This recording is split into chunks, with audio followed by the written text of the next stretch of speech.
Totoo ba talaga yung taxi cab theory? I don't know if you've ever heard about the taxi cab theory when it comes to love and relationships, pero sobrang tumama siya sa akin. The idea goes like this. Para tayong mga taxi. Habang hindi pa naka-on ang ilaw, kahit ilang tao pa ang sumubok sumakay, hindi ka titigil. Pero once na naka-on na yung ilaw, once na ready ka na, kahit sino pa ang sumakay, siya na yung pipiliin mong ihatid hanggang dulo. Naalala ko tuloy yung last situationship ko.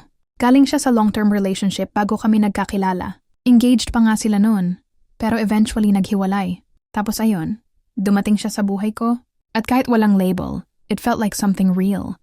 May tawanan, may mga gabing halos buong oras lang kami magkausap, may mga sandaling akala ko baka kami na rin sa huli. Siguro mahigit 1 taon din yung itinagal namin, pero isang araw bigla na lang siyang nawala. Walang paalam, walang closure. Parang taxi na biglang pinatay ang ilaw habang nakasakay ka pa. After 2 months, nakita ko na lang may bago na siyang ipinapakilala. Hard launch.